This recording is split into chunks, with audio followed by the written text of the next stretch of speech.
Aku memasang GPS di koper suamiku hanya untuk menenangkan hati. Tak pernah menyangka peta itu justru membawaku ke rumah lain yang diam-diam ia sebut pulang. Sebelum mulai ceritanya, komen dulu kalian dari kota atau negara mana. Aku pengen tahu. Jangan lupa like, subscribe, dan aktifkan lonceng, supaya channel ini makin berkembang. Rina terbiasa bangun lebih pagi dari Sandi. Pagi itu pun sama.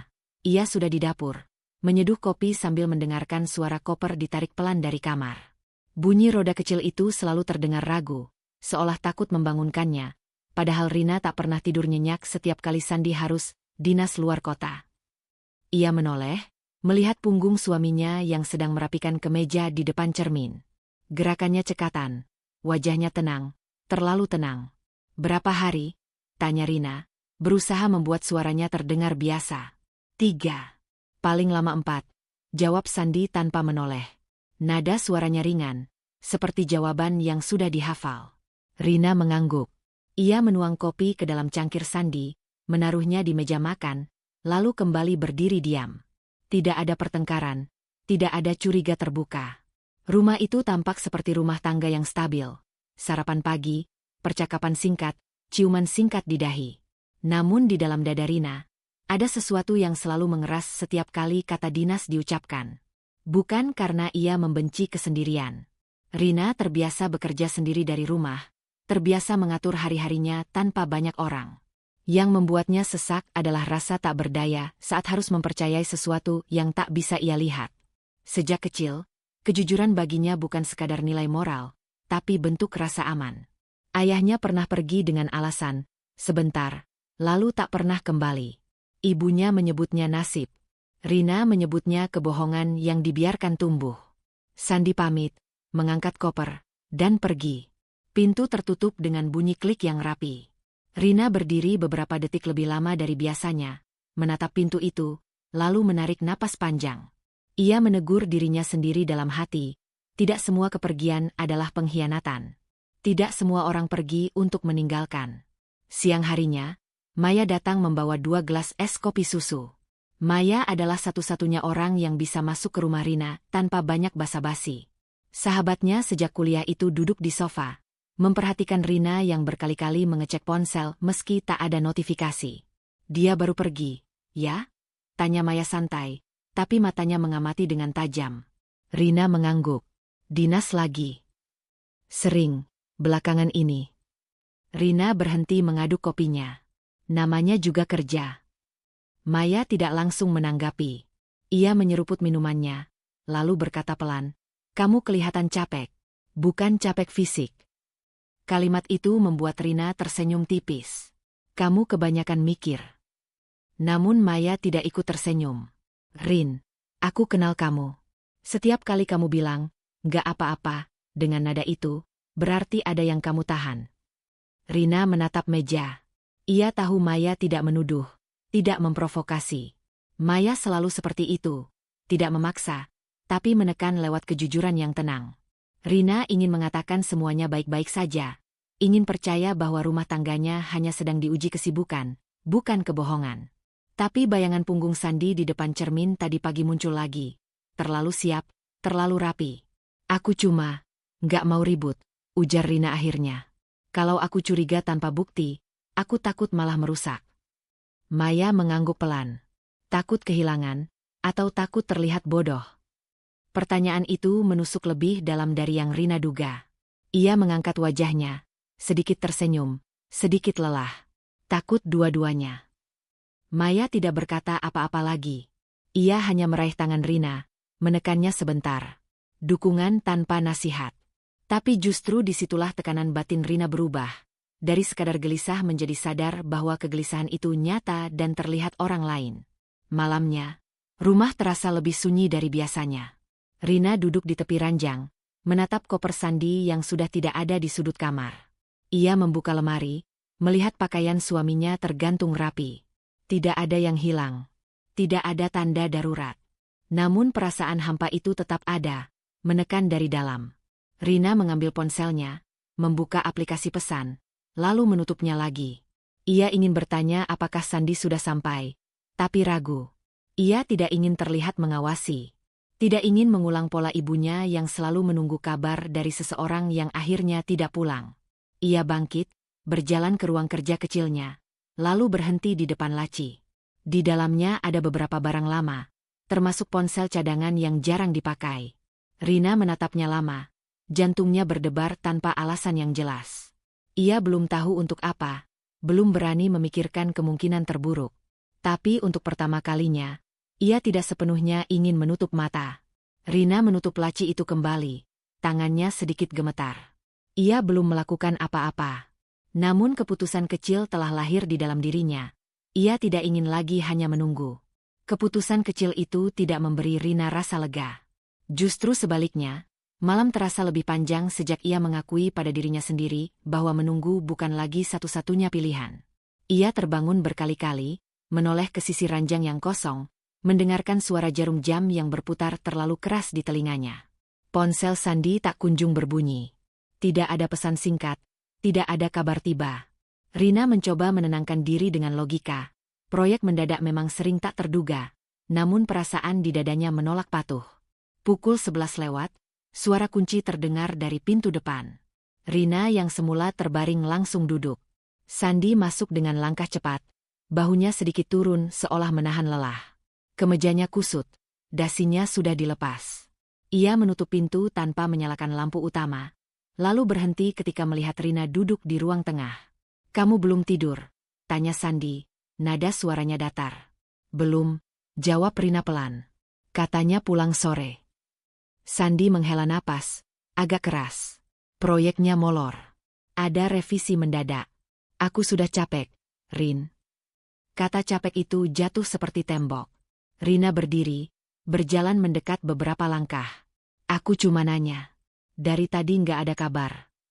Sandi menoleh tajam, bukan marah, tapi defensif. "Aku kerja, bukan main. Masa setiap jam harus laporan?" Kalimat itu membuat Rina terdiam. Ia tidak berniat menginterogasi, hanya ingin diingat. Tapi nada Sandi membuatnya merasa seperti orang yang menuntut berlebihan. Ia mundur satu langkah, menahan sesuatu yang ingin keluar dari dadanya. Bukan amarah, melainkan rasa malu karena telah bertanya. "Maaf," ucap Rina singkat. Sandi tidak menjawab. Ia langsung menuju kamar mandi, meninggalkan Rina berdiri sendirian di ruang tengah. Suara air mengalir menjadi batas yang tegas antara mereka. Rina duduk kembali di sofa, menunduk, bertanya-tanya sejak kapan pertanyaan sederhana bisa berubah menjadi kesalahan. Pagi berikutnya, Sandi sudah pergi sebelum Rina bangun. Di meja makan hanya ada gelas kopi kosong dan catatan singkat. "Aku berangkat dulu." Tulisan tangan itu rapi, tapi terasa dingin. Rina menatapnya lama, merasakan pergeseran kecil dalam dirinya. Ia tidak lagi hanya sedih, tapi mulai merasa tersingkir di rumahnya sendiri. Siangnya, Bu Nur datang membawa sayur sop dalam panci kecil. Ibunya itu jarang datang tanpa alasan. Rina tahu, ibunya peka pada perubahan yang tidak diucapkan. Mereka makan siang bersama dalam diam beberapa menit sebelum Bu Nur akhirnya berbicara. "Sandi sering pulang malam, ya?" tanyanya sambil menyendok kuah. Rina mengangguk. Kerjaannya lagi padat. Bu Nur tidak langsung menanggapi. Ia meniup sendoknya, lalu berkata pelan, seolah bicara pada dirinya sendiri. "Dulu ayahmu juga begitu. Selalu ada alasan kecil. Lama-lama, alasan itu jadi dinding." Rina berhenti makan. Ia menatap ibunya, merasakan perutnya mengeras. "Ibu jangan mulai." Bu Nur menghela napas, menurunkan sendoknya. "Ibu nggak menuduh. Ibu cuma ingatkan. Kebohongan besar jarang datang tiba-tiba. Biasanya dia masuk lewat kejujuran kecil yang dikompromikan." Kata-kata itu tidak meledak, tapi meresap. Rina tahu ibunya tidak sedang memindahkan trauma, melainkan berbagi pengalaman yang belum sepenuhnya sembuh. Namun justru karena itu, Rina merasa terjepit di antara dua ketakutan. Takut mencurigai tanpa dasar, dan takut mengulang luka yang sama. "Rina," lanjut Bu Nur lebih lembut, "harga diri perempuan itu bukan cuma soal diselingkuhi atau tidak, tapi soal didengarkan. Kalau kamu mulai merasa nggak berhak bertanya di rumahmu sendiri, itu sudah tanda." Rina menunduk. Ia ingin menyangkal, mengatakan semuanya baik-baik saja. Tapi bayangan wajah Sandi semalam, nada defensifnya, dan catatan singkat di meja makan, berputar bersamaan. Ia menyadari sesuatu yang baru, bukan rasa cemburu yang muncul, melainkan rasa tidak dihargai. Setelah Bu Nur pulang, Rina duduk sendirian di ruang tamu. Ia membuka ponsel, melihat percakapan terakhir dengan Sandi, pesan singkat tentang jadwal dan belanja, tidak ada ruang untuk perasaan. Ia mengetik pesan, menghapusnya, lalu mengetik lagi. Kita perlu ngobrol. Kalimat itu terasa terlalu besar, terlalu cepat. Rina akhirnya menaruh ponsel itu terbalik di meja. Ia menarik napas dalam-dalam. Ia belum siap menuduh, belum siap menantang. Tapi untuk pertama kalinya, ia mengakui pada dirinya sendiri bahwa diam bukan lagi bentuk kesabaran, melainkan pengorbanan yang mulai melukai harga dirinya. Rina menjalani pagi itu dengan perasaan yang belum pernah ia beri nama sebelumnya. Bukan cemburu, bukan marah, melainkan kewaspadaan yang diam-diam tumbuh sejak ia mengakui bahwa harga dirinya mulai tergores. Ia bergerak lebih pelan dari biasanya, seolah setiap langkah perlu dipastikan aman. Saat menyapu ruang tamu, matanya beberapa kali melirik koper Sandi yang tergeletak di sudut kamar. Masih belum dirapikan sejak kepulangannya semalam. Benda itu kini terasa lebih berat, bukan oleh pakaian, tapi oleh kemungkinan. Telepon rumah berdering saat Rina sedang melipat pakaian. Nada dering itu jarang terdengar. Kebanyakan orang menghubungi lewat ponsel. Rina mengangkatnya dengan perasaan netral. Selamat pagi, ini rumah Pak Sandi. Suara laki-laki parubaya terdengar formal. Iya, dengan saya istrinya. Ada yang bisa saya bantu? Jawab Rina sopan. Oh, saya Herman, atasannya Sandi. Lanjut suara itu.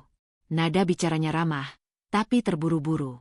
Saya mau pastikan, Sandi berangkat besok sore, kan? Biar koordinasi dengan tim lapangan. Rina terdiam sepersekian detik. Besok sore, ulangnya, pelan tapi jelas. Setahu saya, dia berangkat pagi.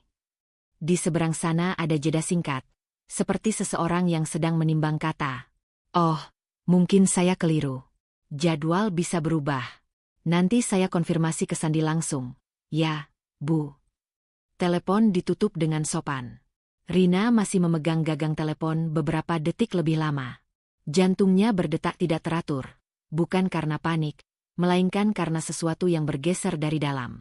Ini bukan dugaan, bukan perasaan. Ini celah kecil yang nyata. Rina duduk di kursi makan, menatap meja kosong. Ia mengulang percakapan itu di kepalanya, mencoba mencari kemungkinan lain. Bisa saja Pak Herman salah dengar. Bisa saja jadwal berubah mendadak. Tapi untuk pertama kalinya, penjelasan-penjelasan itu terdengar seperti upaya menenangkan diri, bukan kebenaran. Sore harinya, Sandi pulang lebih awal dari biasanya. Rina menyambutnya dengan senyum yang diusahakan, bukan dipaksakan. Ia menunggu waktu yang tepat, menunggu suasana cukup netral agar pertanyaannya tidak terdengar sebagai tuduhan. Tadi siang, Pak Herman nelepon, kata Rina saat mereka duduk berhadapan di meja makan. Sandi berhenti mengunyah. Ngapain? Dia nanya soal jadwal kamu. Katanya berangkat besok sore. Sandi menghela napas ringan, hampir seperti tertawa kecil. Oh, itu. Jadwalnya memang geser. Aku lupa bilang. Nada suaranya tenang, terlalu cepat menjawab. Rina menatap wajah suaminya, mencari sesuatu, keraguan, keterkejutan, apapun. Tapi yang ia lihat hanya ekspresi yakin, seolah kebenaran memang sesederhana itu. Kemarin kamu bilang pagi, ujar Rina.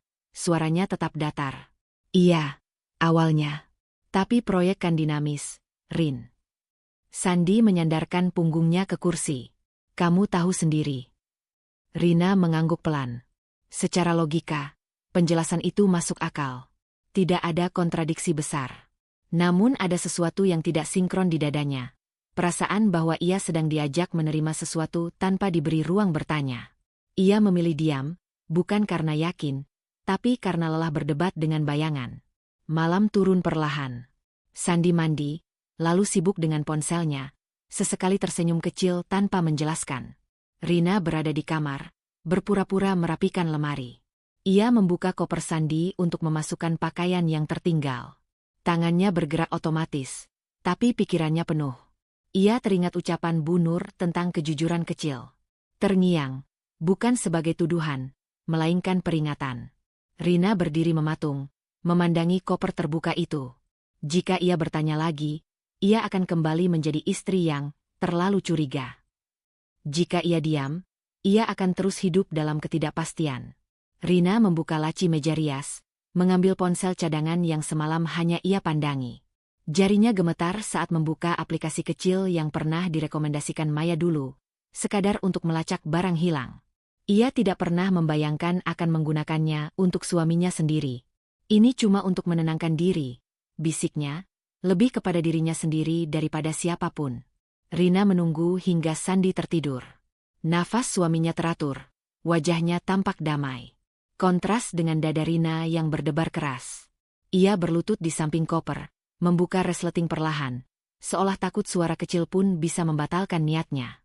Perangkat kecil itu ia selipkan di saku dalam, tersembunyi di balik lipatan pakaian. Saat resleting ditutup kembali, tangan Rina berhenti sesaat. Ia menyadari garis yang baru saja ia lewati, bukan garis hukum, tapi garis batin. Ia bukan lagi hanya istri yang menunggu penjelasan. Ia telah memilih mencari kebenaran, meski belum tahu siap atau tidak menghadapi hasilnya. Rina berbaring kembali di sisi ranjang, menatap langit-langit. Malam itu, tidurnya tidak lebih nyenyak. Tapi untuk pertama kalinya, ia tidak sepenuhnya merasa buta. Rina bangun dengan rasa berat di dada, seperti baru saja melakukan sesuatu yang tak bisa ditarik kembali. Ingatannya langsung kembali pada malam sebelumnya. Resleting koper yang ditutup perlahan, perangkat kecil yang tersembunyi di balik lipatan pakaian Sandi. Ia memejamkan mata sejenak, berharap rasa bersalah itu reda. Namun yang datang justru rasa waspada yang tajam, menunggu untuk diuji. Sandi berangkat pagi itu dengan senyum singkat dan ciuman di kening. "Aku kabarin kalau sudah sampai," katanya ringan. Rina mengangguk, memaksa bibirnya ikut tersenyum. Pintu tertutup, dan rumah kembali sunyi. Ia menunggu beberapa menit, lalu duduk di tepi ranjang, menyalakan ponsel cadangan. Tangannya gemetar saat membuka aplikasi pelacak. Ia belum benar-benar siap melihat apapun, tapi ketidaktahuan kini terasa lebih menakutkan. Titik kecil di layar bergerak perlahan, lalu berhenti. Nama lokasi yang muncul membuat Rina mengernyit. Bukan bandara. Bukan jalan tol keluar kota. Hanya sebuah kawasan perumahan di pinggir kota, berjarak tak lebih dari 40 menit dari rumah mereka. Rina memperbesar peta, memastikan ia tidak salah baca. Ia menunggu, berharap titik itu bergerak lagi menuju arah yang masuk akal. Tapi 1 jam berlalu, titik itu tetap diam. Jantung Rina berdegup keras. Ia berdiri, berjalan mondar-mandir di ruang tamu, mencoba menenangkan diri dengan kemungkinan-kemungkinan lain. Mungkin Sandi menumpang mobil rekan. Mungkin ia singgah sebentar. Namun setiap alasan terasa dipaksakan. Rina kembali duduk, menatap layar ponsel seolah layar itu bisa memberinya jawaban yang lebih ramah. Pesan dari Sandi masuk siang itu. "Sudah sampai. Jaringan jelek." Rina membaca kalimat singkat itu berulang kali. Ia menoleh ke layar ponsel cadangan. Titik itu masih di sana, di kawasan perumahan yang sama. Ada jeda panjang sebelum Rina akhirnya membalas dengan satu kata. "Iya." Rasa yang muncul bukan lagi sekadar curiga, melainkan ketakutan yang terbelah dua. Di satu sisi, ia takut kehilangan Sandi jika kecurigaannya benar. Di sisi lain, ia takut kehilangan dirinya sendiri jika terus menerima kebohongan. Kedua ketakutan itu saling tarik-menarik, membuat Rina sulit bernapas. Ia menelepon Maya. Suara sahabatnya itu terdengar khawatir bahkan sebelum Rina selesai menjelaskan. Mereka bertemu sore itu di kafe kecil dekat rumah, tempat yang cukup sepi untuk bicara tanpa menarik perhatian. Rina mendorong ponsel cadangan ke arah Maya, menunjukkan peta dengan titik yang tak bergerak. "Dia nggak keluar kota," ucap Rina pelan, seolah takut kata-kata itu pecah jika diucapkan lebih keras. Maya menatap layar, lalu menatap Rina. Wajahnya serius, tapi tidak terkejut. "Kamu sudah siap kalau ternyata jawabannya nggak seperti yang kamu harapkan?" Pertanyaan itu membuat Rina terdiam. Ia menyadari, ia lebih siap mencari kebenaran daripada menerima konsekuensinya. "Aku cuma mau tahu," katanya lirih. Maya mengangguk. "Tahu itu penting.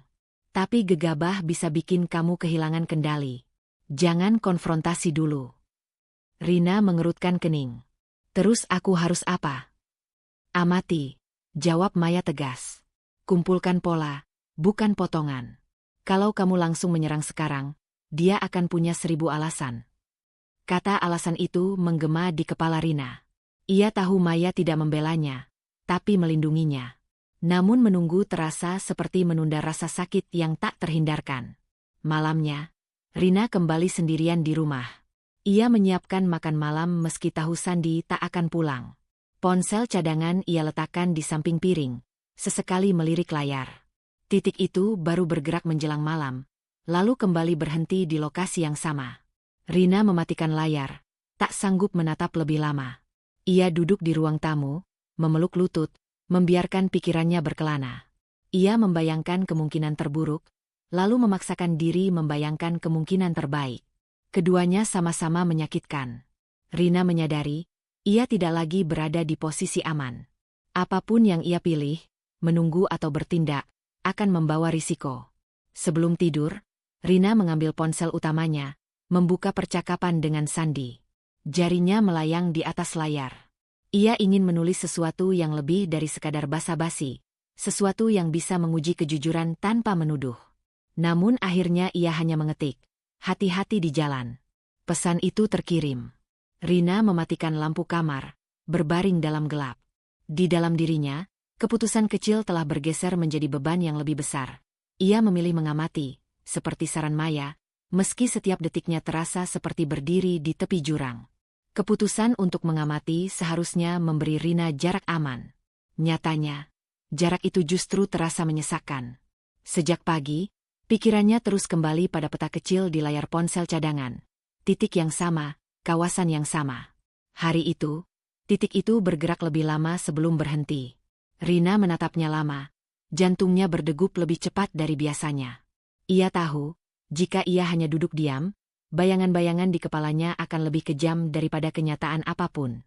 Rina mengganti pakaian, mengambil kunci mobil, dan menutup pintu rumah dengan tangan gemetar. Ini bukan rencana matang. Ini dorongan yang lahir dari kelelahan batin. Ia mengikuti arahan peta, menyusuri jalan-jalan yang tidak asing namun tak pernah ia kunjungi dengan tujuan seperti ini. Setiap lampu merah terasa terlalu lama. Setiap belokan seperti keputusan yang tak bisa dibatalkan. Kawasan perumahan itu lebih tenang dari yang Rina bayangkan. Rumah-rumah berjejer rapi, pohon-pohon kecil ditanam di pinggir jalan, suasananya hangat, nyaris domestik. Rina memarkir mobil agak jauh, mematikan mesin, lalu duduk beberapa saat untuk menenangkan napas. Ia merasa seperti penyusup di kehidupan orang lain, padahal yang ia cari adalah potongan hidupnya sendiri. Tak lama kemudian, mobil Sandi masuk ke area itu. Rina menegakkan tubuh, dadanya mengeras. Ia melihat suaminya turun, mengenakan kemeja kasual yang jarang ia pakai untuk bekerja. Sandi berjalan ke sebuah rumah 1 lantai dengan pagar putih. Pintu terbuka dari dalam, dan seorang perempuan muncul. Perempuan itu, Lisa, tersenyum lebar. Senyum yang terbiasa menyambut. Rambutnya terikat sederhana, pakaiannya rumahan, tapi rapi. Sikapnya tidak canggung, tidak ragu. Ia menyingkir sedikit memberi jalan, dan Sandi masuk seolah itu tempat yang sudah dikenalnya. Rina menahan napas, merasa ada sesuatu yang runtuh perlahan di dalam dadanya. Belum sempat Rina mencerna pemandangan itu, seorang anak kecil berlari keluar, tertawa riang. Anak itu, Arif, langsung memeluk kaki Sandi dengan akrab. "Om Sandi," serunya nyaring. Sandi tertawa, mengacak rambut anak itu dengan gerakan yang begitu alami, begitu hangat, seperti kebiasaan yang telah diulang berkali-kali. Rina memalingkan wajah sesaat, merasa pandangannya kabur. Ini bukan adegan mesra seperti yang ia takutkan, tapi justru itulah yang membuatnya lebih sakit. Tidak ada sentuhan terlarang, tidak ada rahasia yang mencolok. Yang ada adalah keakraban, keterlibatan. Kehadiran Sandi di ruang hidup orang lain yang seharusnya tidak ia masuki. Lisa keluar lagi membawa minuman, menyerahkannya pada Sandi sambil berbicara pelan. Rina tidak bisa mendengar kata-kata mereka, tapi bahasa tubuh itu cukup jelas, nyaman, saling memahami. Rina menyadari, Lisa bukan sekadar orang yang ditemui sesekali. Ia adalah seseorang yang menerima Sandi dalam keseharian, dengan segala perannya. Tubuh Rina mulai bergetar. Bukan karena marah, tapi karena hancur.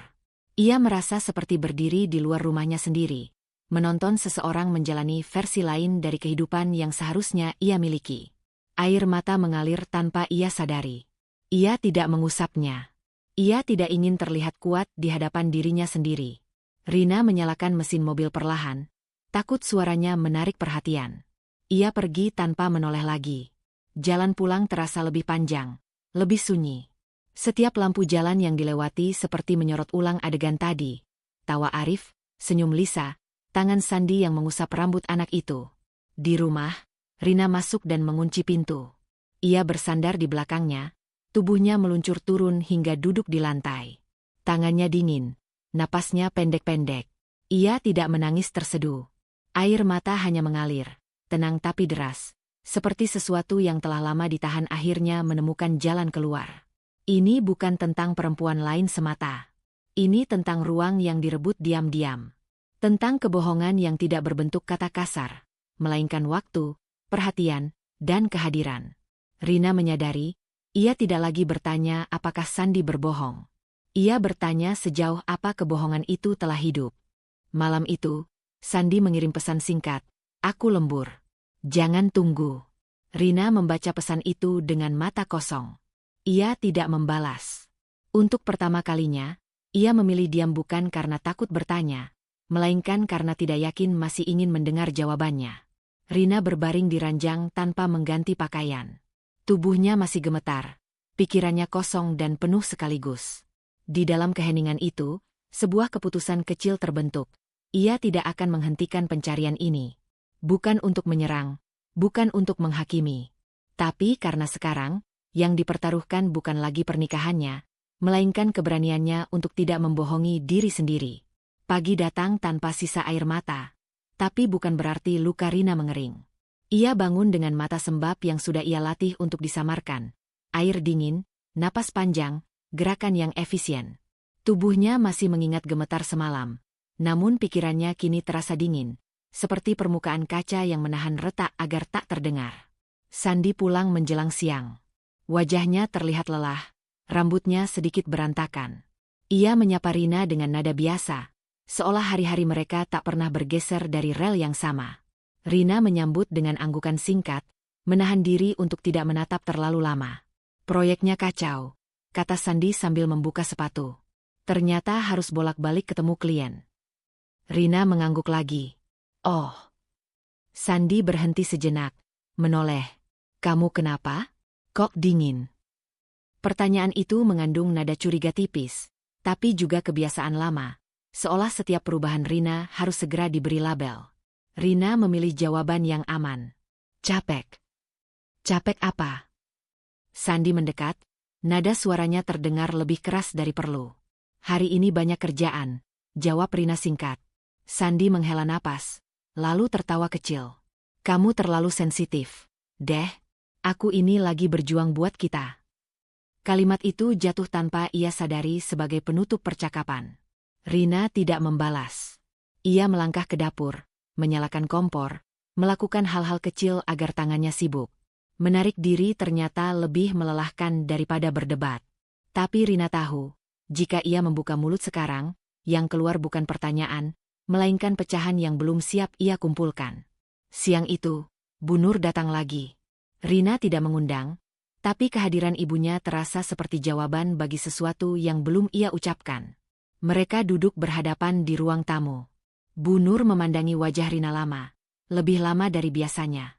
"Kamu kurusan," katanya akhirnya. "Bukan badanmu, matamu." Rina tersenyum tipis. "Ibu selalu lebay." Bu Nur tidak ikut tersenyum. "Kamu menarik diri." Kalimat itu membuat Rina terdiam. Ia tidak menyadari perubahan itu begitu terlihat. Bu Nur melanjutkan, suaranya tegas tapi penuh kehati-hatian. "Dulu kalau ada apa-apa, kamu cerita sambil marah atau nangis. Sekarang kamu diam. Itu bukan tenang, Rin. Itu menahan." Rina menunduk. Ia merasa telanjang di hadapan ibunya, bukan karena ketahuan, tapi karena diingatkan. Aku nggak mau salah langkah, ucapnya pelan. Bu Nur menghela napas. Melindungi pernikahan itu penting. Tapi melindungi harga diri itu wajib. Ia meraih tangan Rina, menggenggamnya. Kalau kamu terus membiarkan dirimu dipinggirkan, kamu akan lupa di mana tempatmu berdiri. Kata-kata itu tidak memerintahkan, tidak menuduh. Tapi ada tekanan yang jelas, sebuah dorongan agar Rina berhenti menyusut. Bu Nur tidak menanyakan detail. Ia tahu, ada kebenaran yang belum siap dikeluarkan. Namun ia tidak ingin anaknya terjebak menunggu tanpa pijakan. Malamnya, Sandi kembali dengan cerita yang sama. Rapat, klien, jadwal berubah. Rina mendengarkan tanpa bertanya. Ia menyadari sesuatu yang membuat dadanya perih. Kebohongan itu kini terasa seperti rutinitas. Bukan karena besar kecilnya, tapi karena diucapkan dengan tenang, seolah tidak perlu lagi dibenarkan. Setelah Sandi tertidur, Rina bangun perlahan. Ia mengambil ponsel cadangan, membuka aplikasi pelacak. Kali ini, ia tidak terkejut melihat titik itu kembali berhenti di kawasan perumahan yang sama. Ia memotret layar, menyimpannya di folder tersembunyi. Tangannya stabil. Tidak ada gemetar seperti sebelumnya. Rina membuka kalender, mencatat waktu, durasi, dan pesan yang dikirim Sandi. Ia menyimpan tangkapan layar percakapan, bukan untuk mengikat Sandi dalam kesalahan, tapi untuk merangkai cerita yang selama ini terpotong. Setiap bukti kecil bukan senjata, melainkan kompas, penunjuk arah agar ia tidak tersesat oleh penjelasan yang terdengar masuk akal. Ia teringat Maya dan saran untuk mengamati. Kali ini, Rina mengerti maksudnya. Observasi bukan berarti pasif. Itu berarti menahan emosi agar pikiran bekerja jernih. Rina tidak ingin kebenaran muncul dalam bentuk ledakan. Ia ingin memahaminya utuh, meski itu berarti harus berjalan lebih lama di jalur yang menyakitkan. Sebelum kembali ke ranjang, Rina berdiri di depan cermin. Ia menatap pantulan dirinya sendiri, mata yang lelah, bahu yang menegang. "Aku masih di sini," bisiknya. Kalimat sederhana itu terasa seperti janji kecil. Rina mematikan lampu, berbaring dengan ponsel di sisi bantal. Tekanan batin itu tidak berkurang. Ia justru berubah bentuk. Kini bukan lagi ketakutan yang membekukan, melainkan kewaspadaan yang menuntut keteguhan. Rina tahu, setiap bukti yang ia kumpulkan akan mendekatkannya pada pilihan yang tak bisa dihindari. Dan meski belum siap menghadapinya, ia memilih melangkah, pelan, sunyi, dan berisiko. Rina mulai terbiasa hidup dengan dua lapisan kesadaran. Yang satu adalah rutinitas, memasak, bekerja, menyapa Sandi dengan nada netral. Yang lain adalah kewaspadaan yang terus menyala, mencatat setiap detail kecil tanpa terlihat mencurigakan. Sejak ia memutuskan mengumpulkan bukti, pikirannya tidak lagi berkabut oleh emosi semata. Namun pagi itu, sebuah pertemuan tak terduga membuat lapisan kedua itu bergetar lebih keras.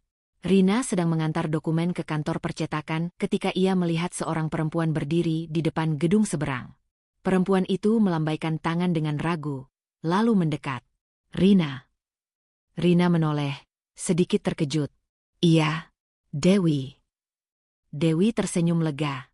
Ia adalah rekan kerja Sandi yang pernah Rina temui sekilas di acara kantor.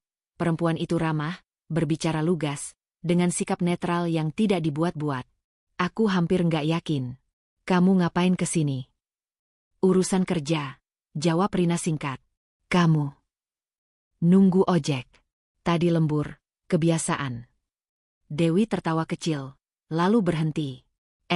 Sandi sering juga, ya, lembur sendirian."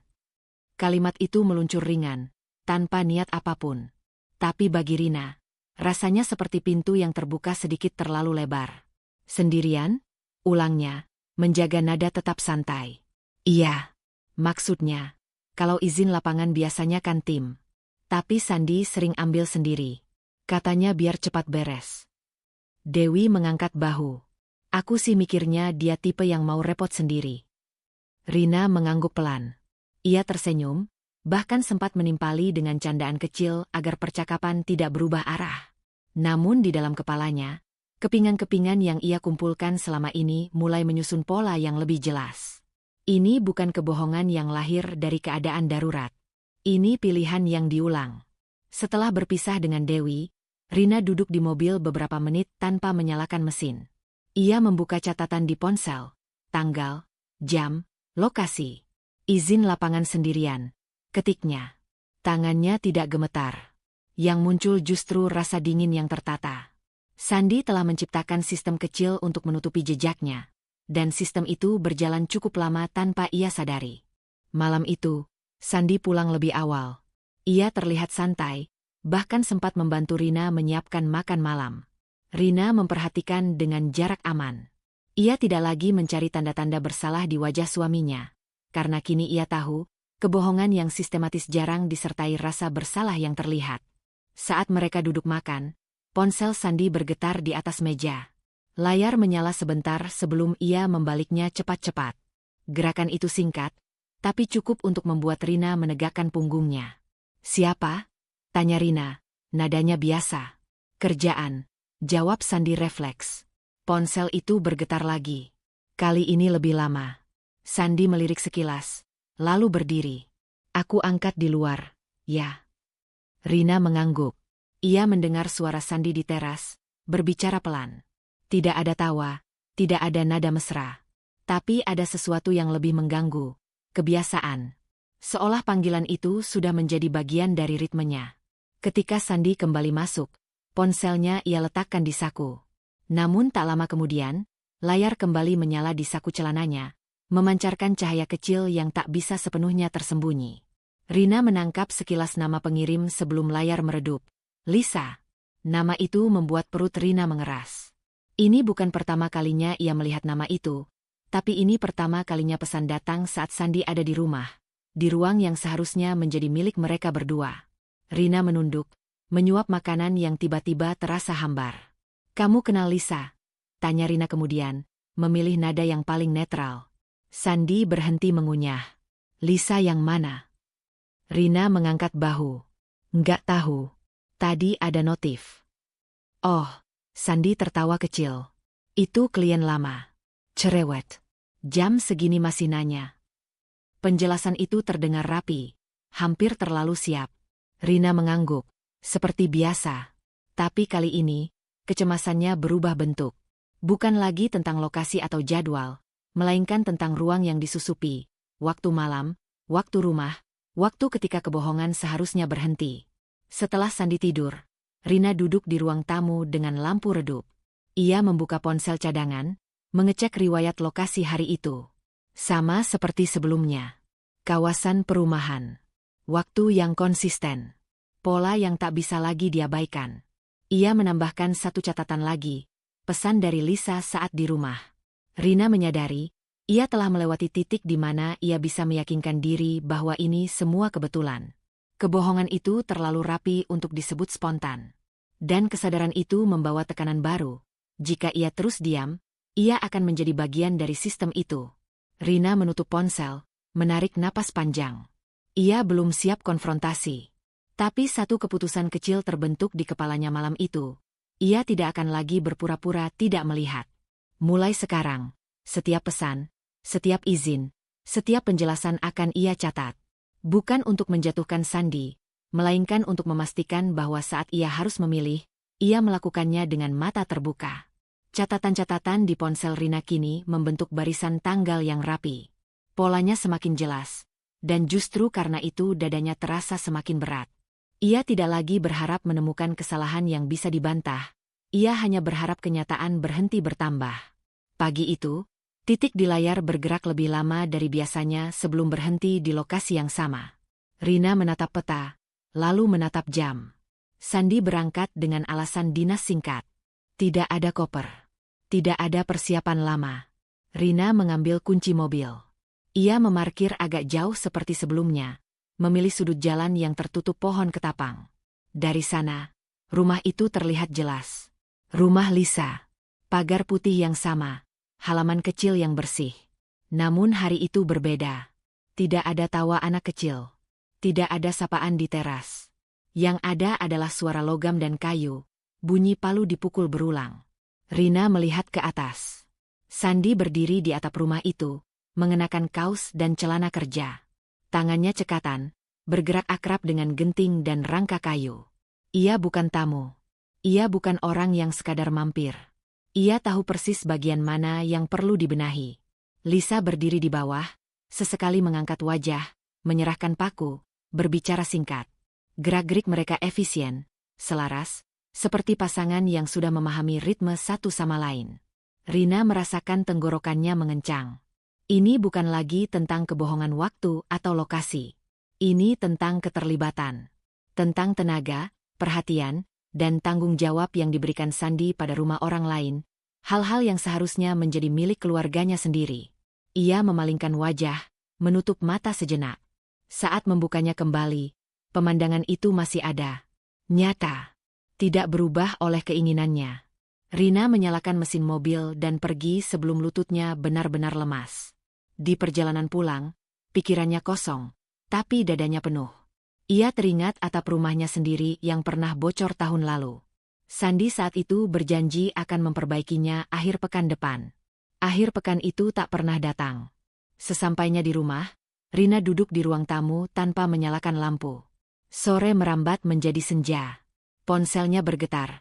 Pesan dari Sandi, masih di lapangan. Pulang agak malam. Rina membaca tanpa emosi. Ia tidak membalas. Ia tidak lagi mencari penjelasan. Ketukan pintu terdengar.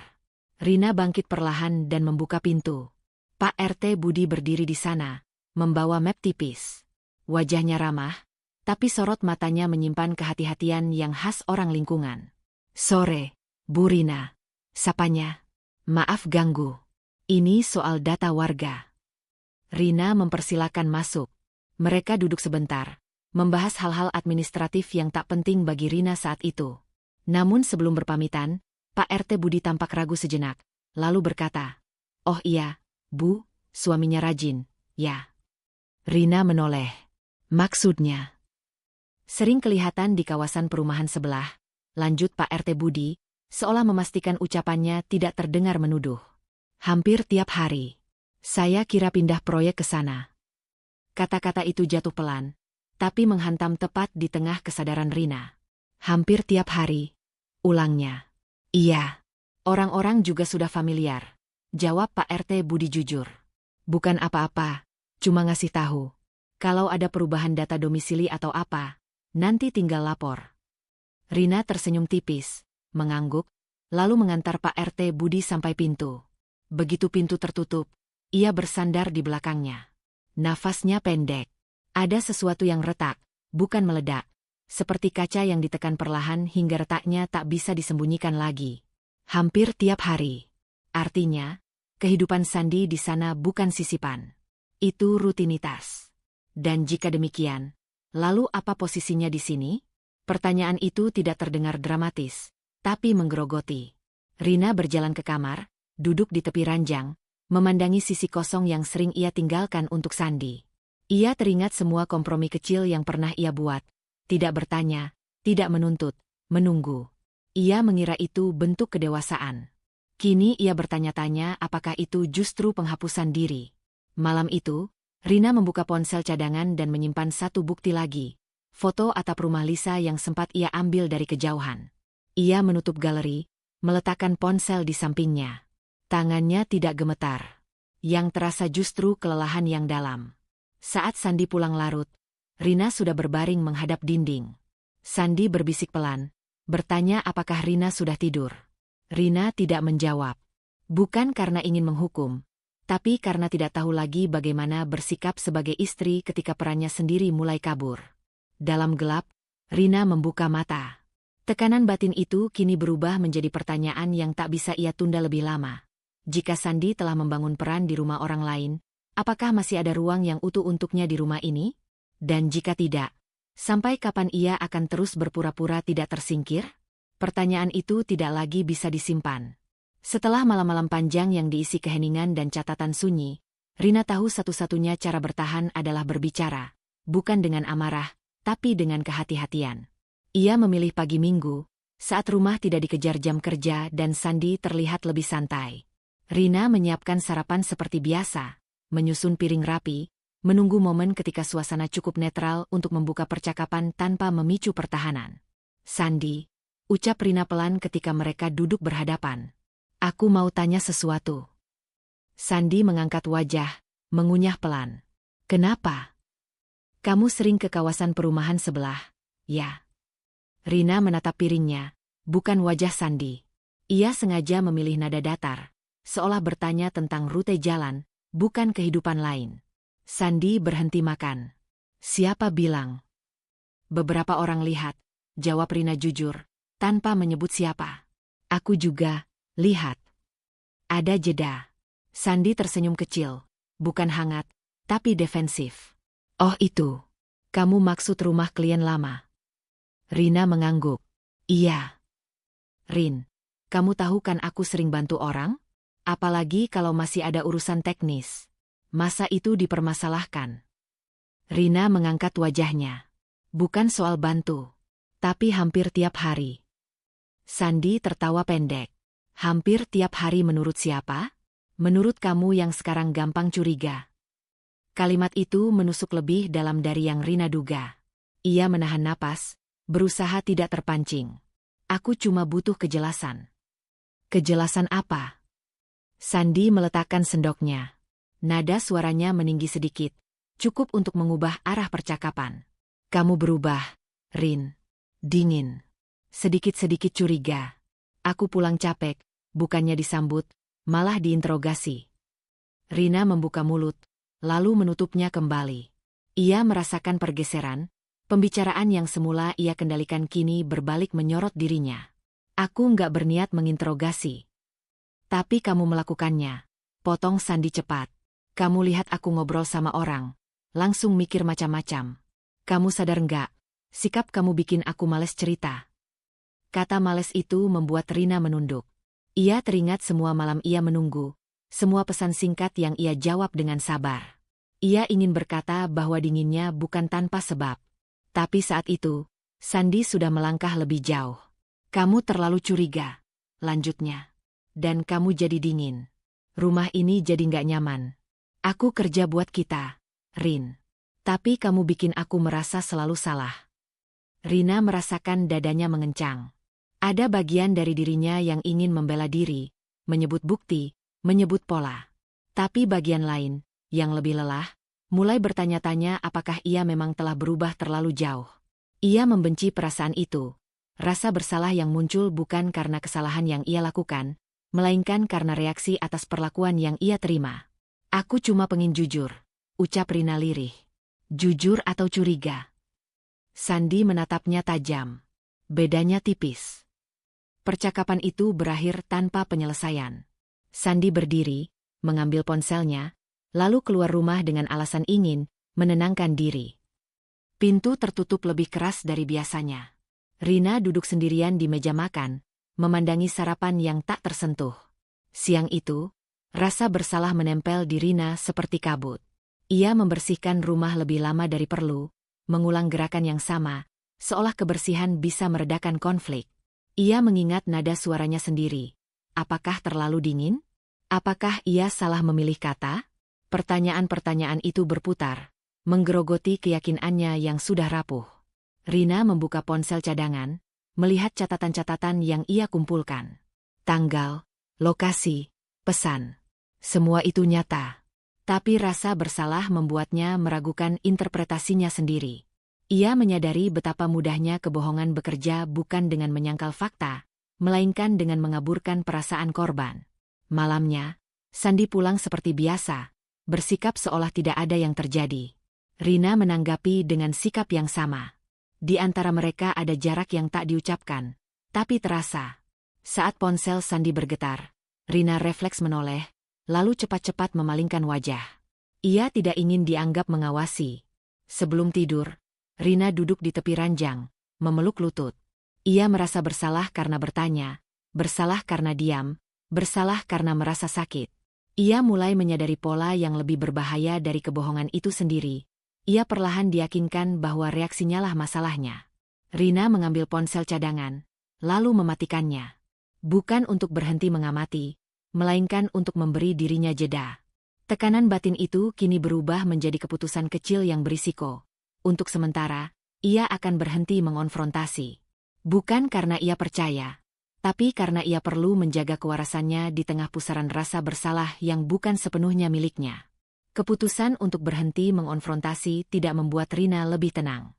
Justru sebaliknya, hening memberi ruang bagi dugaan tumbuh liar. Ia bangun pagi dengan perasaan menggantung, seperti berdiri di tepi kolam gelap tanpa tahu seberapa dalam. Rina tahu satu hal, ia perlu melihat Lisa dengan matanya sendiri. Bukan untuk menuduh, bukan untuk menyerang. Hanya untuk mengerti. Ia memilih siang hari, saat alasan kunjungan bisa tampak wajar. Rina membawa sekotak kue, bukan simbol damai, melainkan perisai kesopanan. Di kawasan perumahan itu, ia memarkir motor sedikit jauh, menata napas sebelum berjalan mendekat. Rumah itu terlihat biasa saja. Terawat. Tenang. Terlalu tenang untuk menjadi pusat gelisahnya. Lisa membuka pintu dengan senyum cepat yang tampak tulus di permukaan. Rambutnya rapi, kaos sederhana, celana rumah. Tidak ada kesan dramatis yang Rina bayangkan. Justru itu yang membuat dadanya semakin berat. "Maaf, saya Rina," ucapnya, memilih memperkenalkan diri tanpa embel-embel. "Istri Sandi." Wajah Lisa berubah sekilas, hanya sekejap, seperti layar yang tersentuh angin. Lalu kembali ke senyum semula. "Oh, silakan masuk," katanya lembut. "Sandi pernah cerita." Kalimat itu jatuh seperti kerikil kecil, menimbulkan riak yang tak terlihat. Rina masuk, duduk di kursi tamu. Ia mengamati detail.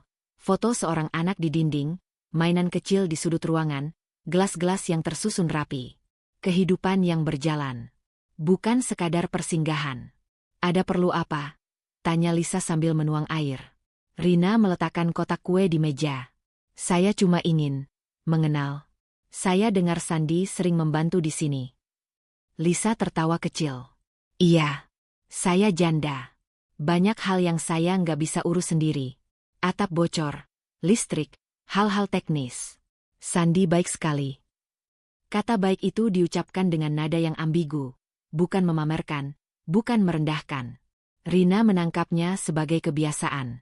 Seolah kebaikan itu telah menjadi rutinitas, bukan kejutan. "Sering ya?" Rina bertanya, suaranya dijaga tetap datar. "Kadang," jawab Lisa cepat. Lalu menambahkan, "kalau memang perlu. Saya nggak enak juga sering minta." Rina mengangguk. Ia memperhatikan cara Lisa menghindari tatapannya, lalu kembali menatap dengan senyum yang terlalu terlatih. Tidak ada kebohongan telanjang, tapi ada celah-celah kecil di antara kata. Ketika Rina menyebut bahwa Sandi kerap pulang larut karena dinas, Lisa mengangguk terlalu cepat. "Oh, iya. Dia sibuk," katanya. "Saya selalu bilang ke dia, jangan sampai istrinya salah paham." Kalimat itu terdengar seperti pembelaan, bukan untuk Rina, melainkan untuk perannya sendiri. Rina merasakan sesuatu yang lebih halus dari perselingkuhan, ketergantungan. Bukan hanya soal bantuan fisik, melainkan kehadiran yang konsisten. Sandi tidak sekadar singgah, ia menjadi poros. "Anak ibu lucu," kata Rina, menunjuk foto. "Arif," jawab Lisa, senyumnya melunak sungguhan kali ini. Dia senang kalau ada yang bantu-bantu di rumah. "Sandi. Om Sandi juga baik ke dia." "Om Sandi." Rina menelan ludah. Ia membayangkan suara kecil yang memanggil, keakraban yang tumbuh tanpa disadari. Ketergantungan emosional sering menyamar sebagai kebaikan yang berulang. Rina merasakannya, sebuah simpul yang diikat pelan-pelan. Percakapan berlanjut ringan. Terlalu ringan. Lisa bercerita tentang kesulitan mengurus rumah sendirian, tentang rasa capek yang tidak selalu bisa dibagi. Rina mendengarkan, bukan karena empati semata, melainkan untuk menakar batas. Di sela cerita, Lisa menyebut Sandi sebagai orang yang bisa diandalkan. Bukan sekali, 2 kali, 3 kali. Saat pamit, Lisa menggenggam tangan Rina sebentar. "Terima kasih sudah datang. Saya harap tidak ada salah paham." Rina tersenyum. "Saya juga." Di luar, panas siang memukul wajahnya. Rina berjalan menjauh dengan langkah yang terasa asing. Ia tidak marah, tidak juga lega. Yang ia rasakan adalah kesadaran baru. Ada hubungan yang tumbuh bukan lewat rahasia gelap, melainkan lewat kebiasaan terang, dan itu lebih sulit dipatahkan. Di perjalanan pulang, Ponselnya bergetar. Pesan dari Sandi. Kamu kemana? Rina berhenti sejenak di pinggir jalan. Jarinya menggantung di atas layar. Ia bisa berbohong. Ia bisa jujur. Keduanya berisiko. Ia memilih menulis. Keluar sebentar. Keputusan kecil itu membuat dadanya berdebar.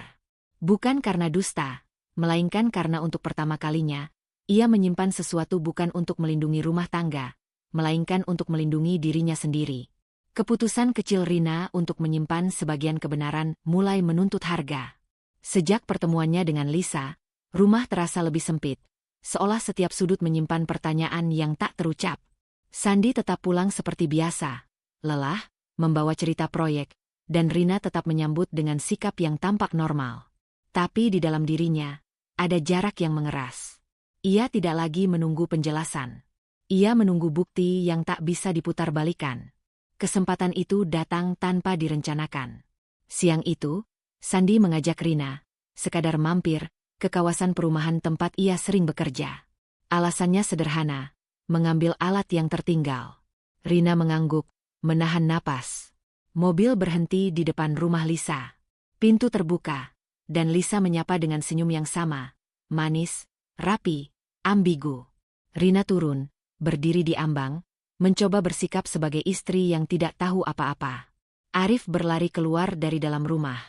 Anak itu memeluk kaki Sandi dengan spontanitas yang membuat Rina terpaku. "Ayah," seru Arif lantang, tanpa ragu, tanpa sadar. Waktu seperti tersentak. Sandi membeku. Lisa tersenyum kaku. Tangannya refleks meraih bahu Arif. "Arif, jangan begitu," katanya cepat. Suaranya terlalu tinggi. "Itu Om Sandi." Arif menatap bingung. Tapi ayah yang bantuin Arif bikin layang-layang. Katanya polos. "Ayah yang benerin sepeda." Rina merasakan sesuatu runtuh di dadanya. Bukan amarah, melainkan kesadaran yang pahit dan terang. Ia menatap Sandi. Wajah suaminya pucat. Matanya berkelit. Tidak ada lagi ruang untuk dalih kecil. "Ambil saja alatnya," kata Rina pelan. Suaranya stabil, hampir asing bagi dirinya sendiri. Di perjalanan pulang, mobil sunyi. Sandi menggenggam setir terlalu kuat. Rina menatap jalan, membiarkan keheningan menekan. Ia tahu jika ia berbicara sekarang, suaranya akan retak. Ia memilih menunggu sampai rumah. Begitu pintu tertutup, Sandi menarik napas panjang. "Rin," katanya, "itu cuma salah panggil. Anak kecil." Rina menoleh. "Anak kecil tidak memanggil tanpa kebiasaan," jawabnya. "Itu tidak terjadi sekali." Sandi mengusap wajah. "Oke. Aku sering ke rumah Lisa. Akunya akhirnya. Aku bantu-bantu. Dia butuh. Tapi jangan bilang aku selingkuh. Aku nggak pernah macam-macam." Kata selingkuh digantung seperti tuduhan yang ditolaknya mentah-mentah. Rina duduk perlahan. Ia tidak merasa menang. Ia merasa kosong. "Jadi kamu menghabiskan waktumu di sana," kata Rina, memilih kata dengan hati-hati. "Menjadi tempat bergantung. Menjadi sosok yang dipanggil ayah." "Itu berlebihan," Sandi membantah cepat. "Aku cuma bantu. Kamu tahu aku orangnya nggak enakan. Masa aku tinggalin janda sama anak kecil?" Rina mengangguk pelan. "Aku tidak menuduhmu tidur dengan siapapun," katanya. "Aku bicara tentang kehadiran. Tentang perhatian. Tentang peran yang kamu ambil, yang seharusnya tidak kamu ambil." Sandi terdiam. Ia tampak kesal, bukan menyesal. "Kamu terlalu membesar-besarkan," katanya akhirnya. "Kamu dingin akhir-akhir ini. Aku butuh merasa dibutuhkan."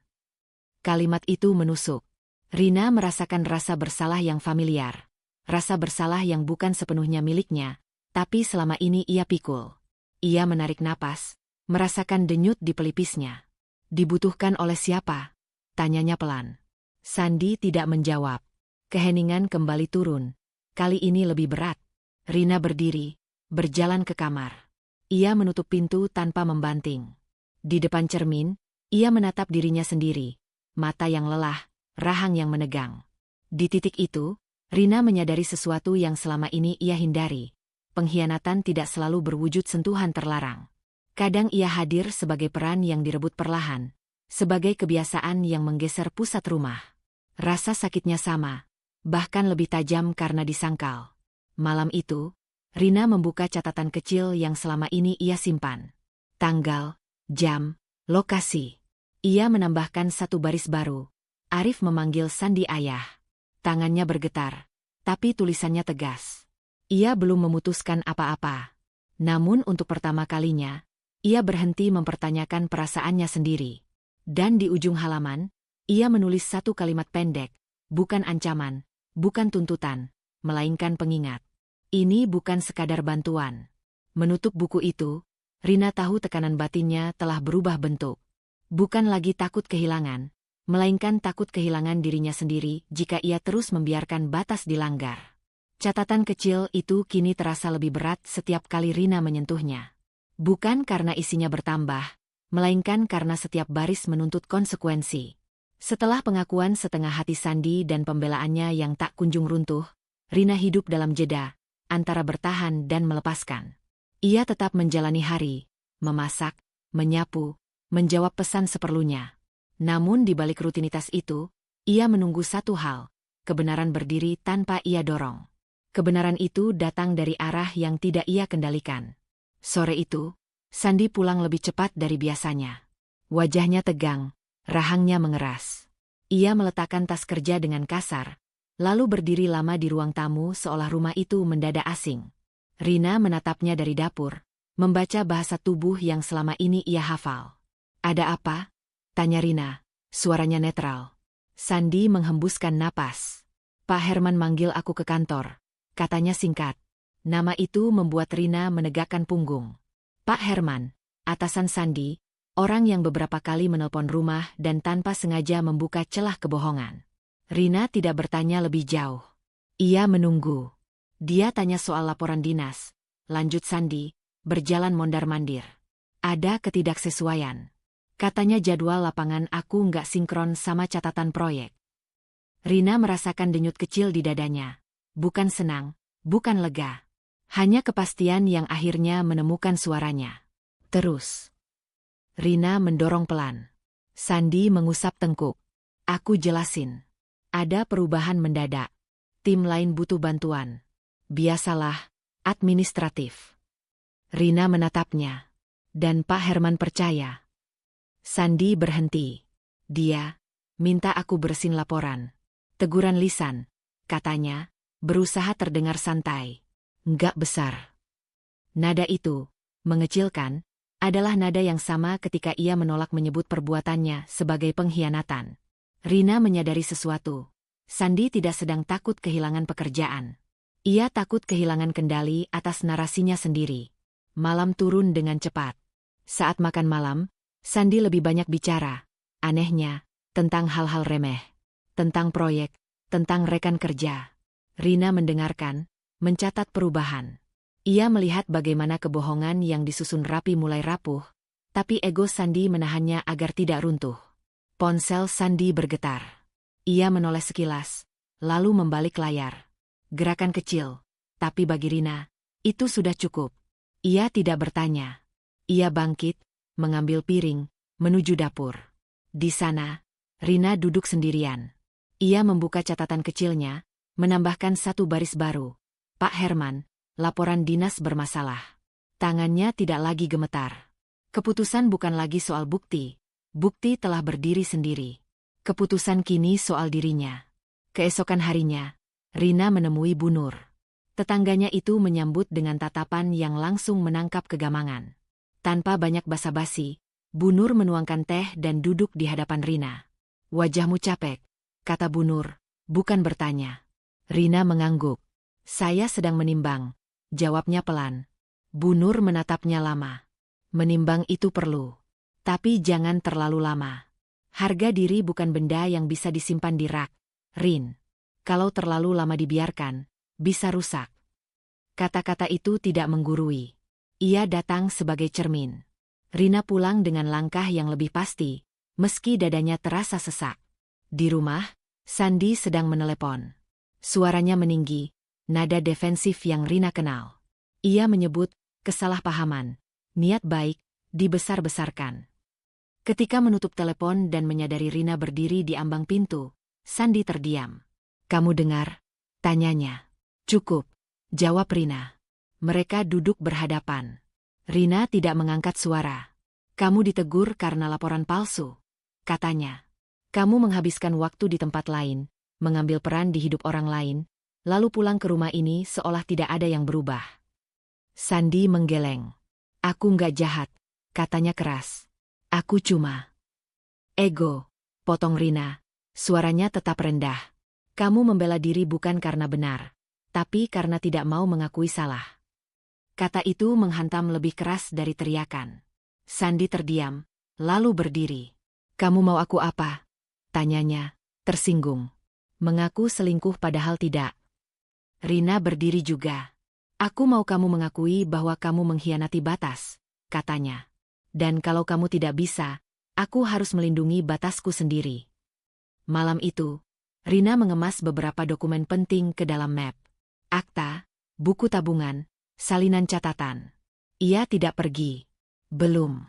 Tapi ia menyiapkan jalur. Keputusan terberat dalam hidupnya tidak akan datang sebagai ledakan. Ia datang sebagai kesiapan yang sunyi. Sebelum tidur, Rina menatap langit-langit. Tekanan batin itu kini berubah menjadi keteguhan yang menakutkan. Ia tahu, setelah ini, tidak ada lagi kembali ke pura-pura. Dan untuk pertama kalinya, ketakutannya bukan kehilangan Sandi, melainkan kehilangan keberanian jika ia menunda 1 hari lagi. Malam itu, rumah terasa seperti ruang sidang tanpa hakim. Rina duduk di meja makan dengan map coklat di hadapannya.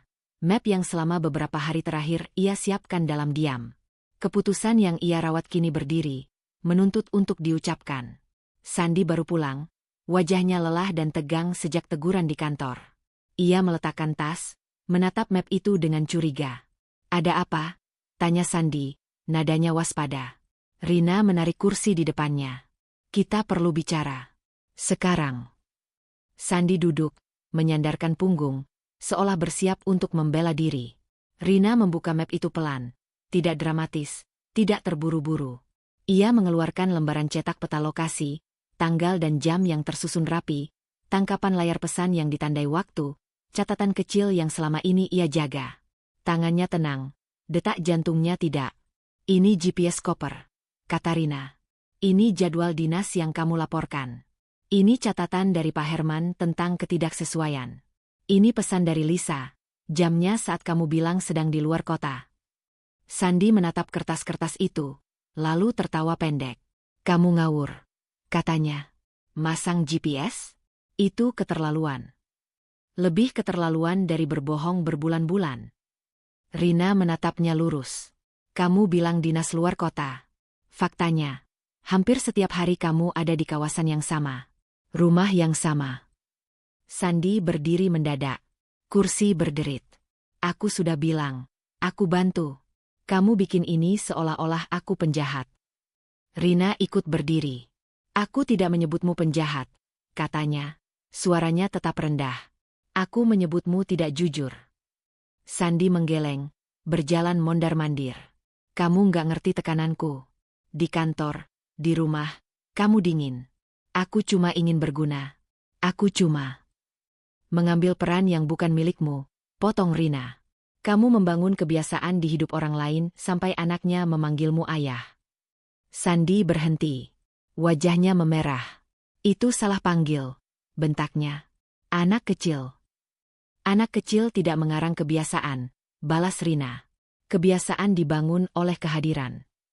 Keheningan jatuh. Lalu Sandi meledak, bukan dengan tangis, melainkan kemarahan yang dibungkus harga diri. Jadi sekarang aku diadili di rumah sendiri. Katanya keras. Harga diriku diinjak-injak. Kamu bongkar semua ini untuk apa? Untuk menang. Rina menggeleng pelan. Aku tidak mencari kemenangan, katanya. Aku mencari keselamatan. Sandi tertawa pahit. Keselamatan dari apa? Aku tidak selingkuh. Pengkhianatan tidak selalu tentang tubuh, jawab Rina. Kadang tentang waktu. Tentang perhatian. Tentang kejujuran. Dan kamu mengambil semuanya dari rumah ini. Sandi menyandarkan tangan ke meja, napasnya berat. Ini semua karena keadaan, katanya, berusaha merasionalisasi. Kalau kamu lebih hangat, kalau kantor tidak seberantakan itu. Rina mengangkat tangan.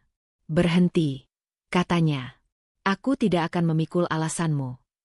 Ia menutup map itu, bukan sebagai tanda selesai, melainkan sebagai tanda keputusan. Aku sudah cukup berdiam, lanjutnya. Aku sudah cukup meragukan perasaanku sendiri.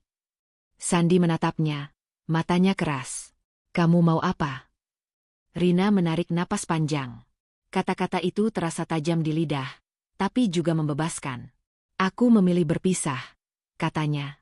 Aku memilih menceraikanmu. Kata itu jatuh, berat, tak bisa ditarik. Sandi terdiam beberapa detik, lalu tertawa. Kali ini kosong. Kamu serius? Tanyanya. Gara-gara ini. Bukan gara-gara satu hal, jawab Rina. Gara-gara pola.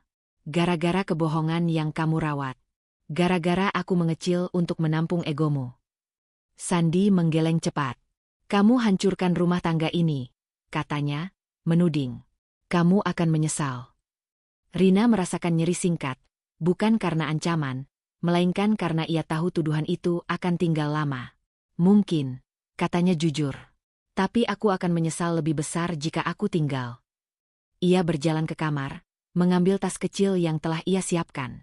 Tidak banyak, dokumen, pakaian seperlunya.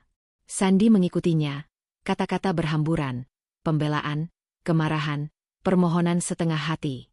Rina tidak menanggapi. Setiap langkahnya adalah pengukuhan.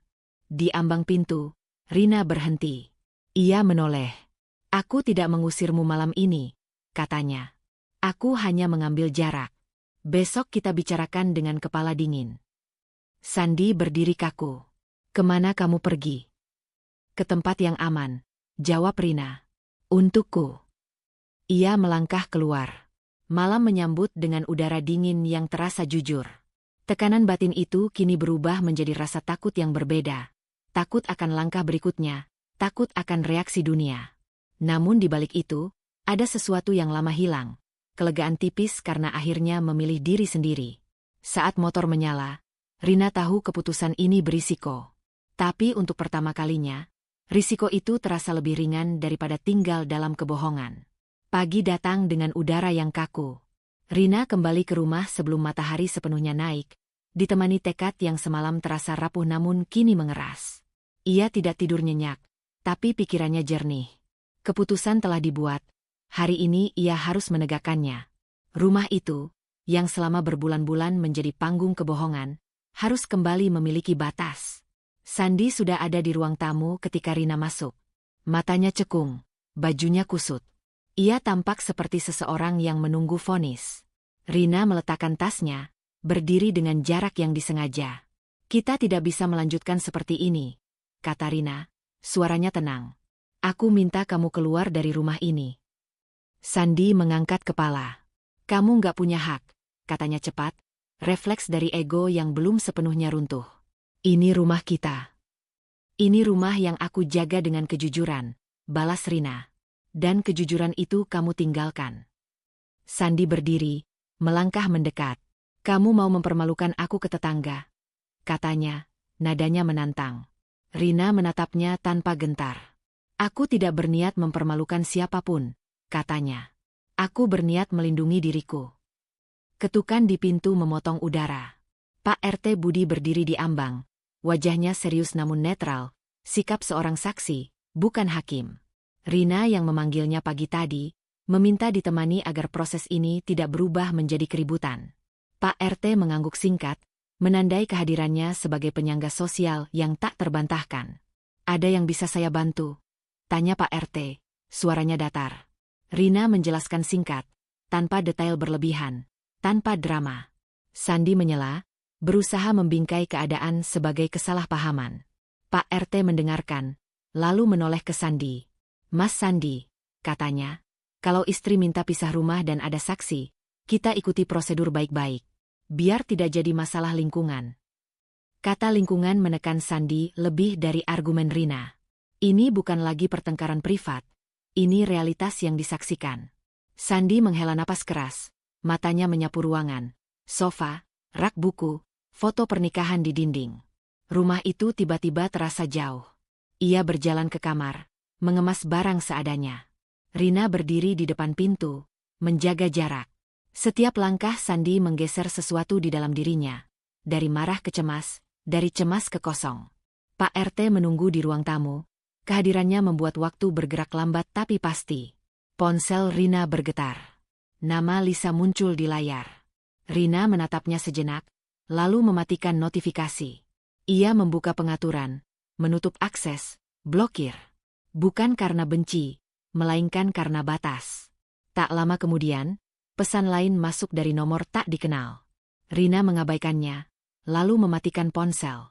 Sandi keluar membawa tas. Ia berhenti di depan Rina. "Kamu akan menyesal," katanya lirih, bukan ancaman, lebih seperti sisa-sisa pertahanan. "Mungkin," jawab Rina. "Tapi aku tidak akan menyesal pada diriku sendiri." Pak RT mengangguk, mencatat jam dan kesepakatan singkat. "Kalau ada keperluan administrasi lanjutan, saya siap membantu," katanya kepada Rina. Sandi melangkah keluar. Di teras, ia berhenti, menatap halaman yang biasa ia lewati tanpa pikir. Kali ini, langkahnya ragu. Tidak ada kunci di sakunya. Tidak ada pintu yang bisa ia buka kembali. Beberapa jam kemudian, kabar menyebar dengan cara yang wajar, bukan gosip, melainkan pengamatan. Tetangga melihat Sandi pergi dengan tas. Pak RT menjadi saksi yang tenang, memastikan tidak ada keributan. Rumah Rina kembali sunyi, namun sunyi yang berbeda, tidak mengancam, melainkan bersih. Sandi duduk di bangku taman kecil di ujung jalan. Ia membuka ponsel, menelepon Lisa. Nada sambung berhenti, tak terjawab. Ia mengirim pesan. Tidak dibaca. Ia menyadari sesuatu yang selama ini ia sangkal. Rumah bukan sekadar tempat singgah, ia adalah kepercayaan. Dan kepercayaan tidak bisa dibela dengan alasan. Egonya runtuh pelan-pelan, bukan dengan tangis, melainkan dengan kehilangan berlapis. Rumah, rutinitas, narasi diri sebagai orang baik. Yang tersisa hanyalah sunyi yang tidak bisa diputar-balikan. Di rumah, Rina membereskan satu persatu barang yang tertinggal. Ia menurunkan foto pernikahan dari dinding, menyimpannya ke dalam kotak.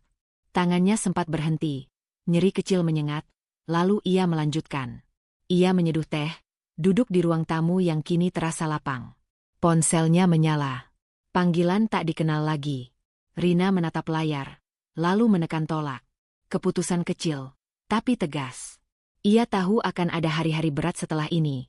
Urusan hukum, tatapan orang, sepi yang menguji. Namun hari ini, ia menutup satu pintu dengan benar. Menjelang senja, Rina berdiri di ambang jendela. Tekanan batin itu berubah menjadi keteguhan yang rapuh namun nyata. Ia belum bebas dari luka, tapi ia telah menghentikan perdarahan. Dan di antara cahaya yang meredup, Rina menyiapkan diri untuk langkah berikutnya, yang tak kalah berisiko, namun perlu, menghadapi hidup tanpa kebohongan, sepenuhnya. Rumah itu akhirnya benar-benar sunyi.